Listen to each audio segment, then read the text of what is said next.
ओम साईराम।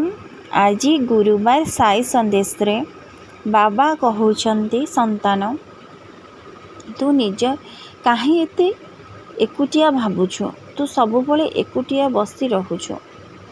मु सबुबले कहिछि संतान निज कर्म न करी सबुबले जदि खालीटारे समय बितेइबो एकुटिया बसी भाबिबो नाना प्रकार दुश्चिंता मुंडको आसीबो। सबु जो कथारे मूल्य नहीं सेई कथा ही भाबिबाकु लागिबो। तते जदि किए कोन कहिला तू सेई विषय रे भाबिबु।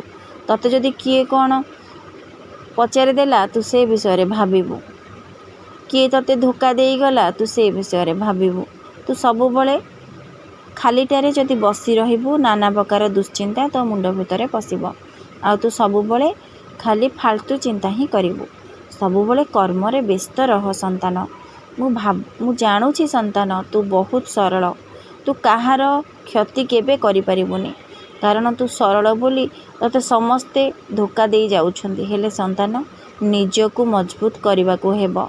ए दुनिया रे बंचिबाको हेले निजको मजबूत करिबार हेबो। मु तते सबुबले कहिछि संतान तू कर्तव्य कर अन्य मानकर सेवा कर अन्य मानकर जत्न ने। हेले निज पई किछि करबाको पड़े संतान।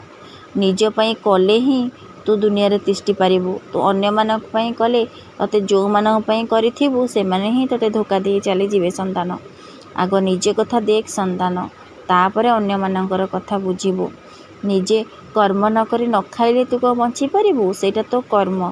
तू गंडे खाइले तो अन्य मानक खाइबा को दबु संतान। सबु बळे कहूची संतान तू खालीटारे बसिकी अन्य मानकर कथा भाबी निज मुंड को खराब कर नहीं संतान। दुश्चिंतारे तो निज देह खराब हो जीव संतान।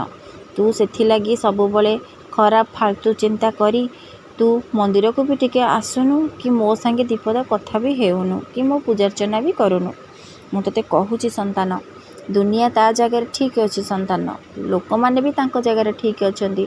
जेझा कर्तव्य जे करूछंती व्यस्त रहुछंती। हेले तू निज कर्म न करी खाली फालतू चिंता ही करूछु कारण तू बहुत सरल संतान। हेले संतान तू किछि कर्म कर निजे भलरे बंचिबा शिख ए दुनिया रे तिष्टिबा शिख। मु तो सहित सबुबले अछि संतान।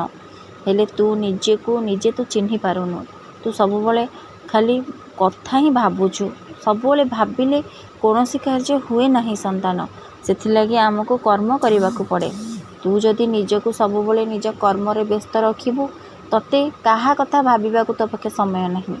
तेणु करी संतान तू सबुबले मो साई नाम जप कर मो मंत्र पाठ कर एउ मो ऊपर सब छाड़ी दे संतान।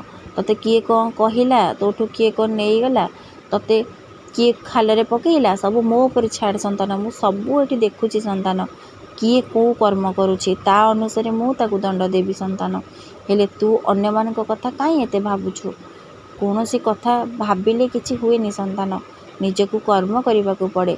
तू तो कर्म पथरे आगे चल संतान। निजको सबुबले व्यस्त रख निज काम रे। तू जदि सबुबले एमती भाबिबु तू दुर्बल होई जिवु संतान। तते समस्त हरई देबे। तू ए संसार रु केबे भी रक्षा पाई परिबु नहीं। ए मिछ माया संसार संतान एटी केही नुहे काहार। सबुबले निज कर्म ऊपर विश्वास रख मो भगवान को ऊपर विश्वास रख। से भगवान ही तते माया संसार रु उद्धार करिवे संतान। तू जो कहूचु मते मु तो सबु करिछि बाबा मु तो समस्तक सेवा करिछि मु तो समस्तकर भल मंद बुझुछि हेले मोर काई भल होनी। मु तो पूजार्चना करुछि मते काई समस्त कष्ट देउछन संतान। हेले संतान ए परिस्थिति रु तते साहस तब किए तते भगवान ही साहस देइचंदी। तू सबुबले काहे कि से कथा भाबुछु जे मोर सबु खराब करूछंदी कि मोर क्षति करुछि। हेले संतान सबुठु बड़ मनीषर मूल धारणा हेउछि धैर्य एवं श्रद्धा। सबुबले धैर्य और श्रद्धा रखिबु मनरे विश्वास रखिबु। सबुबले विश्वास एवं धैर्य रखिले तू मिछ माया संसार रु तरी पारिबु संतान। मु कहूची संतान तू निजको सबुबले कर्म रे लिप्त रख। सबुबले निज कर्म केमती आगो को नहीं आनी थोइबु आगो को निजे किछि उन्नति आड़ को जीवु से कथा भाव। ए लोक मानक कथार तोते किछि मिलिबनी संतान। ଏ ଲୋକମାନେ କିଏ ଭଲରେ ଚଳିଲେ ଭଲରେ ରହିଲେ ଲୋକମାନେ ସହିପାରନ୍ତିନି, ସବୁବେଳେ ପଛରୁ ଗୋଡ଼ ଟାଣନ୍ତି ସନ୍ତାନ। ତୁ କେବଳ ମୋ ଉପରେ ବିଶ୍ୱାସ ରଖ, ଏ ତୋ କର୍ମ ଉପରେ ବିଶ୍ୱାସ ରଖ, ନିଶ୍ଚିନ୍ତ ତୋର ବଡ଼ ପରିବର୍ତ୍ତନ ଆଗକୁ ଅଛି।